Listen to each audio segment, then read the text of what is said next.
오후 3시 47분 서울 강남구 테헤란로에 위치한 하이브 본사 18층 글로벌 트렌드 분석실에서 긴급 알림음이 울렸습니다. 17년간 K-팝과 한류 콘텐츠의 글로벌 확산을 분석해온 전문가로서 이렇게 극적이고 압도적인 변화의 순간을 목격한 것은 처음이었어요. 제 이름은 박민아 수석연구원, 연세대학교 문화콘텐츠학과 박사 출신으로 현재 한국문화산업교류재단 글로벌 콘텐츠 연구소 소장이자 빌보드 차트 분석 전문가입니다. 그 전날까지만 해도 평범한 K-팝 시장 동향 분석이었습니다. 2025년 4대 기획사 HYB, SM, JYP, YGU의 신인그룹 데뷔러시 대비, 블랙핑크 완전체 컴백 시장 영향 분석, 방탄소년단 전역 후 활동 계획 모니터링을 하던 중 오후 3시 23분경 넷플릭스에서 K-팝 데몬 헌터스 글로벌 1위 달성, 38개국 동시석권 속보가 들어왔습니다. 처음 확인한 내용은 정말 충격적이었어요. 미국 제작 K-팝 애니메이션이 전 세계 넷플릭스 영화 부문 1위를 3일 연속 달성, 21일 17개국에서 23일 31개국으로 확산이라는 것이었습니다. 더 놀라운 것은 이것이 단순한 아시아권 인기를 넘어서는 진정한 글로벌 현상이라는 점이었어요. K-팝이 이제 콘텐츠까지 글로벌 문화를 리드하는 수준에 도달했다고 제가 혼잣말을 하며 급히 각 스트리밍 플랫폼과 해외 언론사들의 관련 데이터를 요청했습니다. 동시에 4대 기획사와 문체부, 한국콘텐츠진흥원에 즉시 상황 분석을 지시했어요. 오후 5시 더욱 놀라운 데이터들이 쏟아져 나오기 시작했습니다. 플릭스페트롤에 따르면 베트남, 싱가포르, 태국 등 아시아권뿐만 아니라 미국, 프랑스, 독일, 스위스 등 북미와 유럽에서도 1위를 기록했어요. 이는 K-팝이 단순한 음악 장르를 넘어 글로벌 문화 콘텐츠의 중심으로 자리 잡았음을 보여주는 역사적 순간이었습니다. 오후 7시 김주애 대통령이 청와대 본관에서 K-팝의 새로운 도약을 축하한다는 축전을 보냈다는 소식을 들었습니다. 저는 K-팝 산업 전문가로서 이 역사적인 순간의 의미를 분석하게 되었어요. 여러분, 우리는 지금 K-팝 역사상 가장 중요한 전환점을 목격하고 있습니다. 제가 긴급 기자간담회에서 첫 마디를 꺼냈어요.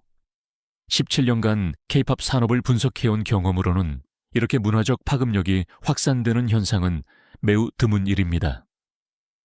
그리고 가장 중요한 분석 결과를 발표했습니다.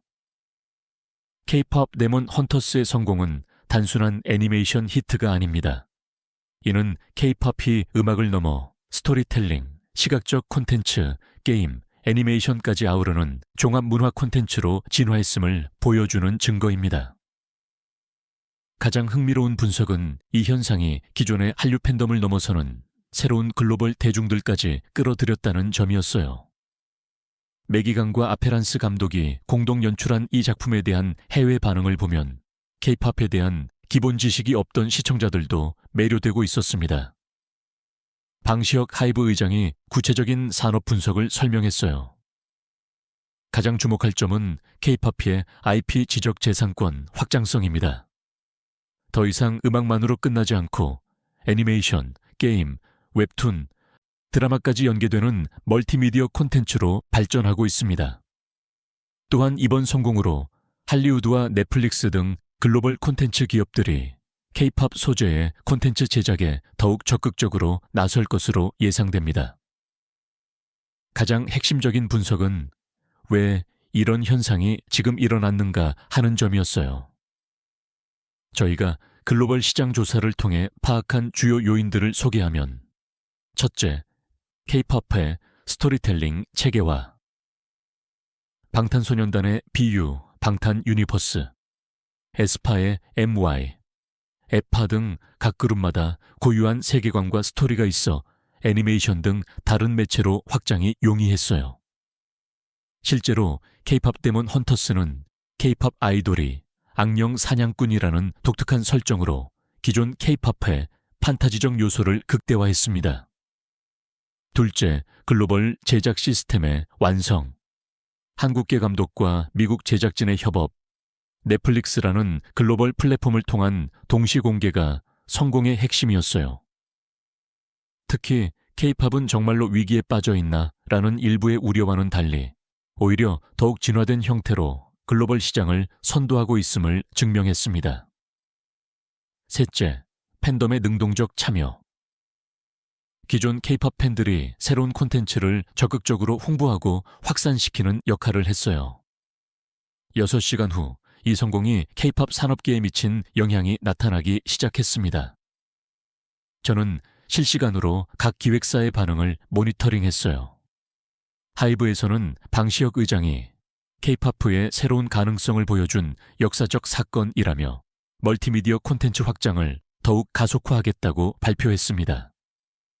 특히 세븐틴, 투모로우 바이 투게더, 르세라핌 등의 세계관을 활용한 애니메이션 제작을 검토 중이라고 밝혔어요. SM 엔터테인먼트에서는 이수만 프로듀서의 오랜 비전이었던 문화기술 CT. 개념이 마침내 현실화되고 있다며 에스파의 해맙시 세계관을 기반으로 한 애니메이션 시리즈 제작을 발표했습니다. YG 엔터테인먼트도 블랙핑크의 완전체 컴백과 함께 멤버들을 주인공으로 한 액션 애니메이션 제작을 검토 중이라고 했어요. 3일 후 이 현상에 대한 해외 반응이 본격적으로 쏟아져 나왔습니다. 저는 각국 언론과 SNS의 반응을 분석했어요. 미국에서는 할리우드 리포터가 K-팝이 음악을 넘어 스토리텔링의 새로운 기준을 제시하고 있다며 대대적으로 보도했습니다. 특히 Korean Storytelling Meets Global Animation이라는 헤드라인으로 한국적 스토리텔링의 독창성을 조명했어요. 유럽에서는 BBC가 K-팝 문화 제국주의의 새로운 단계라는 분석 기사를 내면서 긍정적 의미에서의 문화 확산 현상으로 해석했습니다. 중국에서는 일부 네티즌들이 한국이 또 도둑질이라는 반응을 보였지만 대부분의 젊은 층은 K-팝 데몬 헌터스에 열광하며 시청하고 있었어요. 일주일 후 가장 극적인 변화가 나타났습니다. 글로벌 엔터테인먼트 기업들이 K-팝 소재의 콘텐츠 제작에 러시를 시작한 것이었어요. 디즈니는 픽사와 함께 K-팝을 소재로 한 애니메이션 영화 제작을 검토 중이라고 발표했습니다. 워너브러더스도 K-팝 아이돌의 성장기를 다룬 시리즈 제작에 들어갔어요. 가장 주목받은 것은 마블 스튜디오의 움직임이었습니다. 케빈 파이기 사장이 K-팝의 스토리텔링 구조를 마블 유니버스에 접목할 방안을 검토하고 있다고 밝혔거든요. 2주일 후 국내 반응도 폭발적이었습니다. 문화체육관광부는 K-팝 멀티미디어 콘텐츠 육성 계획을 발표하며 1,000억 원 규모의 지원을 약속했어요. 김주애 대통령은 청와대에서 K-팝이 세계 문화를 리드하는 새로운 시대가 열렸다며 정부 차원에서 K-팝의 멀티미디어 콘텐츠화를 적극 지원하겠다고 선언했습니다. 3주일 후 산업계에서도 본격적인 변화가 시작되었습니다. 한국콘텐츠진흥원은 K-팝 멀티미디어 콘텐츠 제작 지원센터를 설립한다고 발표했어요. ECJ ENM은 K-팝 유니버스 프로젝트를 론칭하며 아이돌 그룹들의 세계관을 영화, 드라마, 게임, 애니메이션으로 확장하는 거대한 계획을 공개했습니다. JTBC는 K-팝 스토리 채널을 신설해 K-팝 아이돌들의 세계관을 다룬 다큐멘터리와 리얼리티 프로그램을 제작하기로 했어요. 1개월 후 이 현상이 경제에 미친 영향도 구체적으로 나타났습니다. 한국은행은 K-팝 관련 문화 콘텐츠 수출이 전년 대비 340% 증가했다고 발표했어요. 특히 애니메이션과 웹툰 분야의 수출이 급증했는데 이는 K-팝과의 연계 효과로 분석되었습니다. K-팝 머니 헌터스라는 표현이 나올 정도로 경제적 파급 효과가 컸어요. 관광 산업에도 큰 영향을 미쳤습니다.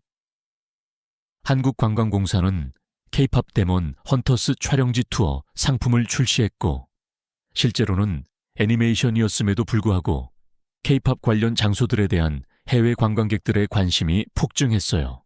3개월 후 교육 분야에서도 변화가 일어났습니다. 서울대학교는 K-팝과 글로벌 스토리텔링 학과를 신설한다고 발표했어요. 연세대학교와 고려대학교도 각각 K-팝 콘텐츠 학과와 글로벌 K-컬처 학과를 만들어 K-팝의 멀티미디어 확장을 체계적으로 연구하기로 했습니다. 해외에서도 하버드 대학교가 K-팝 and Global Cultural Impact라는 강의를 개설했고 UCLA는 Korean Pop Culture Studies 전공을 만들었어요. 6개월 후 가장 극적인 변화가 나타났습니다. 전 세계 주요 도시에서 K-팝 페스티벌이 동시다발적으로 열리기 시작한 것이었어요.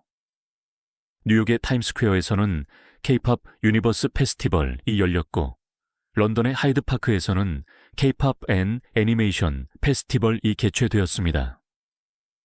파리 샹젤리제 거리에서는 K-팝 스토리 페스티벌이, 도쿄 시부야에서는 K-팝 멀티미디어 엑스포가 열렸어요. 가장 놀라운 것은 이런 페스티벌들이 단순한 K-팝 공연을 넘어서 애니메이션, 게임, VR 체험, 웹툰 등을 모두 아우르는 종합문화축제로 발전했다는 점이었습니다. 1년 후 드디어 K-팝의 진정한 글로벌 위상이 확립되었습니다. 유엔에서 K-팝과 글로벌 문화 다양성이라는 주제로 특별 세션이 열렸어요. 안토니우 구테우스 유엔 사무총장은 K-팝이 전 세계 젊은이들에게 희망과 창의성을 전파하는 긍정적 문화 현상이라며 공식 인정했습니다.